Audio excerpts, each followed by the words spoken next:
Calembour. Que n'a-t-on pas dit contre ce pauvre Calembour? C'est l'enfant gâté de l'oisiveté et du mauvais goût. C'est l'esprit de ceux qui n'en ont pas. C'est l'apanage des sots. C'est un piège tendu à notre intelligence. C'est enfin tout ce qui n'est ni de la finesse, ni de la grâce, ni du bon sens. On ferait un volume des cris d'indignation dont il a été l'objet. Sifflons le calembour, Janus froid et stupide. Chaussard. Est-on un sot parce qu'on a fait des calembours? Fait-on nécessairement des calembours lorsqu'on est sot?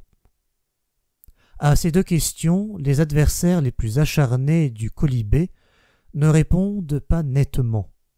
Sans vouloir nous faire le champion du calembour, nous demanderons s'ils sont bien sincères, tous ceux qui se répandent en invectives contre lui. On ne sait pas assez combien il y a de gens qui ne méprisent les calembours que parce qu'ils ne sont jamais parvenus à en faire convenablement un mauvais.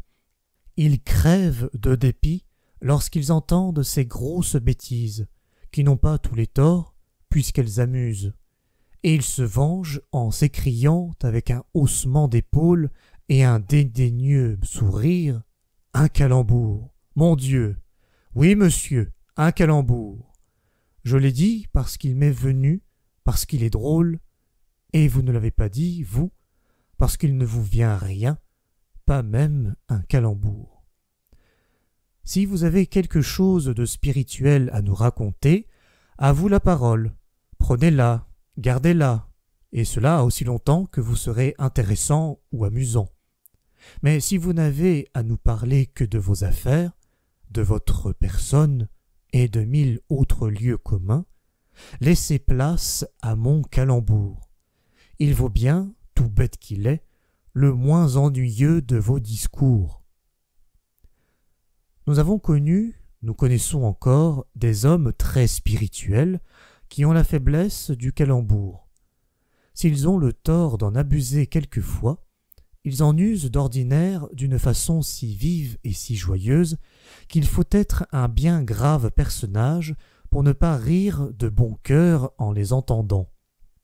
Il y a des sots qui disent des calembours, c'est bien vrai, seulement ils les cherchent, ils les préparent, ils les placent, ils les répètent, ils les racontent même.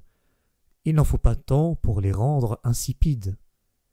Et puis les sots n'ont jamais su faire ce que nous appelons le calembour bête. Or, c'est celui-là que nous voulons réhabiliter au nom des gens d'esprit.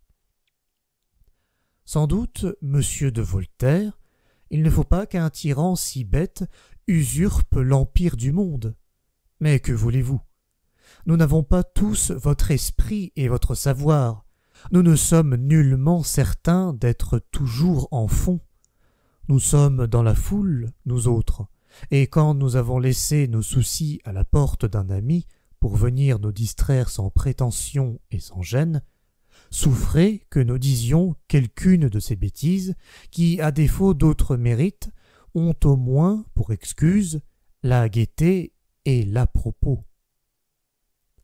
Depuis tantôt un siècle, le calembour est la victime d'une foule d'importants qui n'ont d'autres ressources pour faire croire à leur esprit et à leur bon goût que de calomnier le calembour.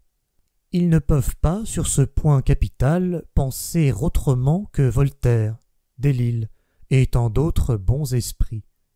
Sérieux donc comme des ânes qu'on étrille, ils lancent gravement leur anathème et se croiraient déshonorés si un calembour les faisait rire.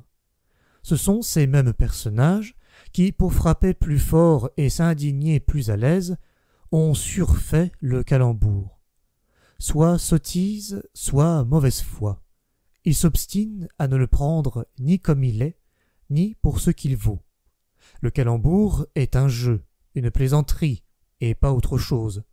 Bien que nous ne soyons plus au temps où l'on définissait l'esprit, la raison assaisonnée, il n'est jamais venu à l'idée d'un homme sensé de vouloir faire preuve d'esprit en disant un calembour.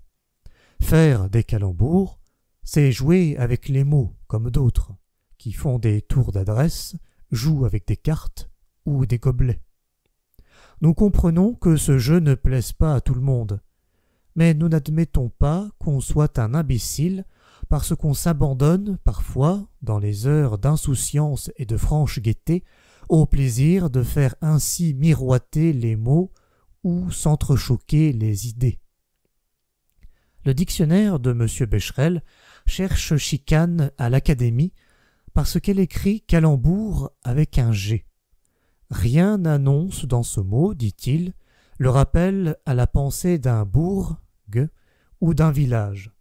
C'est là une pauvre raison. En matière d'étymologie, les apparences trompent. D'ailleurs, le reproche ne tombe pas juste. Le calembour, sans G, de l'Académie n'a pas plus de G que celui de M. Becherel. La question d'orthographe, pour peu qu'on la discute, doit être subordonnée à la question d'origine. D'où vient donc le mot calembour? Au XVIIe siècle, les jeux de mots n'avaient pas de nom particulier. Ménage dit qu'on les appelait montmorismes, du nom de l'illustre parasite, mais l'usage n'a pas consacré cette appellation. Plus tard, on vit à Versailles un certain comte de Calembourg, ambassadeur de l'Empire d'Allemagne, qui dut à la façon pittoresque dont il parlait notre langue de faire sensation parmi les beaux esprits de la cour. Peu familiarisé avec les nuances de cette langue si fertile en équivoques, le comte tomba souvent dans les pièges qui lui étaient malicieusement tendus. Séduit lui-même par des analogies, ou trompé par des consonances pareilles, il fit plus d'une fois des liaisons, des rencontres, des chocs de mots qui eurent un grand succès. Bientôt, on ne put entendre une plaisanterie de ce genre, une bizarrerie quelconque de langage, sans songer au comte de Calembourg. Et son nom, à force d'être répété à ce même propos, devint synonyme de coq-à-l'âne, de jeu de mots. C'est ainsi que ce nom allemand s'est établi chez nous en prenant une forme française, et c'est pourquoi l'Académie aurait été bien avisée, peut-être, de mériter le reproche qu'un voisin a cru devoir lui adresser. D'autres ont dit que calembour avait pour origine le nom de l'abbé de Calemberg, personnage plaisant de conte allemand. Il en est ainsi peut-être, mais le G subsiste toujours.